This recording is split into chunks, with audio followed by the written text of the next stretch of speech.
को बताइए, जिससे थोड़े समय में ही पुण्य मिले और मनोवांछित फल भी मिल जाए। इस प्रकार की कथा सुनने की हम लोग इच्छा रखते हैं।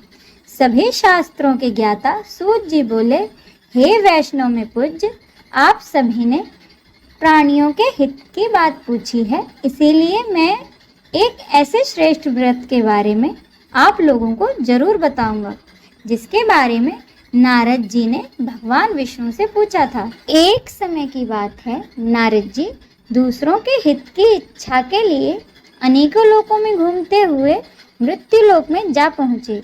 यहाँ उन्होंने अनेक योनियों में जन्मे सभी मनुष्यों को अपने कर्मों के अनुसार पीड़ा झेलते हुए देखा।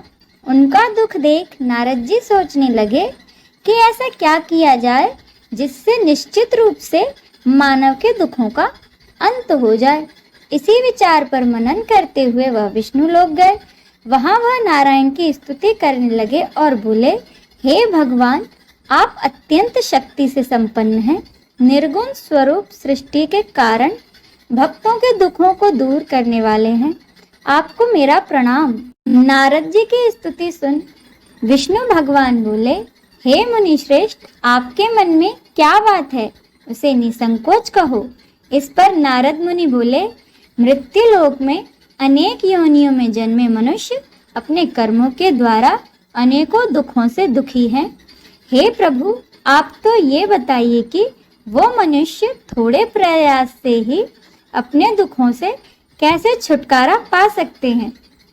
तब श्री हरि बोले, हे नारद, मनुष्यों की भलाई के लिए तुमने बहुत अच्छा प्रश्न पूछा है। स्वर्गलोक व मृत्युलोक दोनों में एक दुर्लभ उत्तम व्रत है जो पुण्य देने वाला है।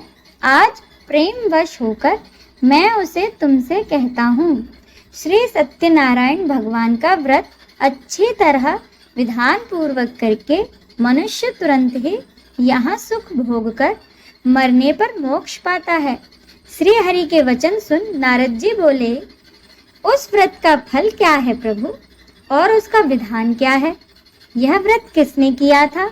इस व्रत को किस दिन करना चाहिए? आप सब कुछ विस्तार से बताएं। नारद जी की बात सुनकर फिर श्री हरि बोले, दुख व शोक को दूर करने वाला यह सभी स्थानों पर विजय दिलाने वाला व्रत है। मानव को भक्ति व श्रद्धा के साथ शाम को श्री सत्यनारायण की पूजा धर्मपरायण होकर ब्राह्मणों व बंधुओं के साथ करने के साथ ही यथाशक्ति अनुसार भक्ति भाव से भगवान का भोग लगाएं, आरती गाएं और ब्राह्मणों सहित बंधु बांधवों को भी भोजन कराएं। उसके बाद स्वयं भोजन करें। कीर्तन भजन के साथ भगवान की भक्ति में लीन हो जाएं। इस तरह से सत्यनारायण भगवान का यह व्रत करने पर मनुष्य की सारी इच्छाएं निश्चित रूप से पूरी होती हैं। इस कलिकाल में मृत्यु लोक में मोक्ष का यही एक सरल उपाय है। भगवान की बातें बताने के बाद सूत जी बोले, हे ऋषियों, जिसने पहले समय में इस व्रत को किया था उसका इतिहास बताता हूँ, ध्यान से सुनो। सुंदर काशीपुरी नगरी में एक अत्यंत निर्धन ब्राह्मण रहता था। भूख प्यास से परेशान वह धरती पर घूमता रहता था। ब्राह्मणों से प्रेम करने वाले भगवान ने एक दिन ब्राह्मण का वेश धारण कर उसके पास जाकर पूछा, हे ब्राह्मण, नित्य दुखी होकर तुम पृथ्वी पर क्यों घूमते हो? दीन ब्राह्मण बोला, मैं निर्धन ब्राह्मण हूँ, भिक्षा के लिए धरती पर घूमता हूँ। यदि आप इसका कोई उपाय जानते हो तो बताइए। वृद्ध ब्राह्मण रूपी भगवान ने कहा कि सत्यनारायण भगवान मनोवांछित फल देने वाले हैं, इसीलिए तुम उनका पूजन करो। इसे करने से मनुष्य सभी दुखों से मुक्त हो जाता है। वृद्ध ब्राह्मण बनकर आए सत्यनारायण भगवान उस निर्धन ब्राह्मण को व्रत का सारा विधान बताकर अंतर्धान हो गए। अगले दिन सुबह उठने के साथ ही उस ब्राह्मण ने मन में संकल्प लिया, सत्यनारायण व्रत करूंगा, और फिर अपने नित्य कर्मों से मुक्त होकर वह भिक्षा के लिए चल पड़ा।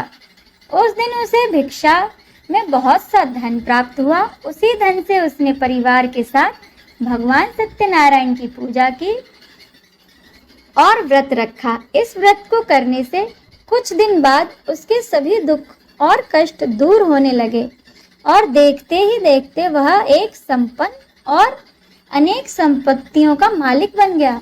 तब हर महीने की पूर्णिमा के दिन वे ब्राह्मण सत्यनारायण की पूजा करते और व्रत करते। इस प्रकार सत्यनारायण भगवान के इस व्रत को करके वह श्रेष्ठ ब्राह्मण सभी पापों और गरीबियों